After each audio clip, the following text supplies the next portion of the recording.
امریکہ یہ کیوں کر رہا ہے؟ جنگ شروع ہونے کے بعد صدر ٹرمپ نے یہ کہا، ہمارا مقصد ایرانی حکومت سے آنے والے فوری خطرات کو ختم کر کے امریکی عوام کا دفاع کرنا ہے۔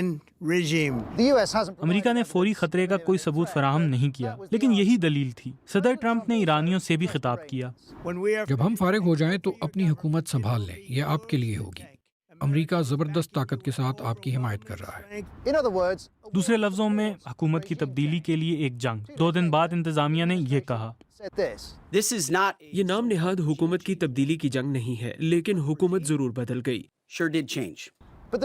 لیکن حکومت نہیں بدلی، کم از کم ابھی تک نہیں۔ اور مزید یہ کہا، آپریشن ایپک فیوری کا مشن لیزر فوکسڈ ہے، ایرانی میزائلوں کی تباہی، ایرانی میزائلوں کی پیداوار کی تباہی، ان کی بحریہ اور دیگر سیکیورٹی انفراسٹرکچر کی تباہی، اور وہ کبھی بھی جوہری ہتھیار حاصل نہیں کر پائیں گے۔ گزشتہ سال امریکہ کی کارروائی کے بارے میں ٹرمپ نے کہا کہ ایران کا جوہری پروگرام تباہ کر دیا گیا تھا۔ اس سے پہلے امریکی انٹیلیجنس نے یہ نتیجہ اخذ کیا تھا کہ ایران جوہری بم نہیں بنا رہا تھا، لیکن ہمیں بتایا گیا کہ یہ جنگ اسے روکنے کے لیے تھی اور ایران کی فوج کے کچھ حصوں کو تباہ کرنے کے لیے۔ یہ وزیر دفاع تھے۔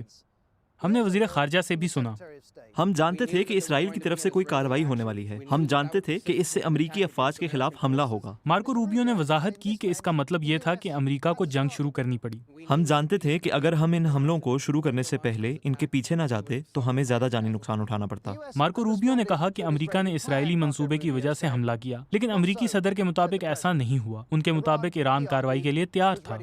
میرا خیال ہے کہ وہ پہلے حملہ کرنے والے تھے اور میں نہیں چاہتا تھا کہ ایسا ہو، اس لیے اگر دیکھا جائے تو شاید میں نے ہی اسرائیل کو قدم اٹھانے پر مجبور کیا۔ امریکہ نے اس بات کا کوئی ثبوت فراہم نہیں کیا کہ ایران حملہ کرنے والا تھا، اور مارکو روبیو سے ان کے بیان کے بارے میں پوچھا گیا۔ کل آپ نے ہمیں بتایا کہ ایران حملہ کرنے والا تھا اور اسی لیے ہمیں اس میں شامل ہونا پڑا۔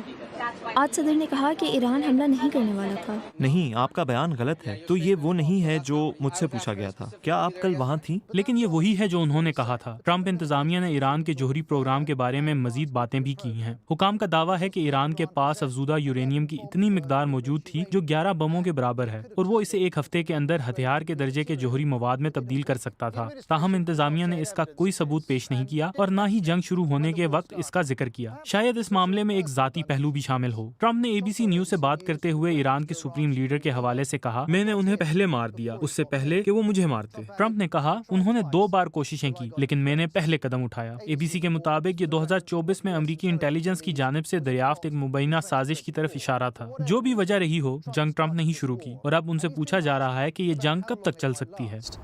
اور ہم نے 4 سے 5 ہفتوں کا اندازہ لگایا، لیکن ہمارے پاس اس سے کہیں زیادہ عرصے تک جانے کی صلاحیت ہے۔ ٹروتھ سوشل پر انہوں نے مزید کہا، جنگیں ہمیشہ لڑی جا سکتی ہیں اور بہت کامیابی سے، اور جب دنیا اس جنگ کو دیکھ رہی ہے اور یہ سمجھنے کی کوشش کر رہی ہے کہ ٹرمپ نے اسے کیوں شروع کیا اور یہ کب تک جاری رہ سکتی ہے، نائب صدر نے کچھ یقین دہانی کرائی ہے۔ ایسا ممکن ہی نہیں کہ ڈونلڈ ٹرمپ اس ملک کو ایک ایسی طویل جنگ میں دھکیلنے دیں جس کا نہ کوئی واضح اختتام نظر آئے اور نہ کوئی واضح مقصد۔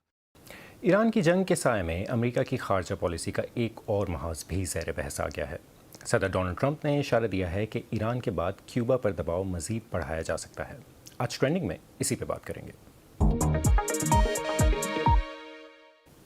صدر ٹرمپ کا حالیہ بیان ایسے وقت میں آیا ہے جب کیوبا پہلے ہی شدید توانائی بحران سے گزر رہا ہے۔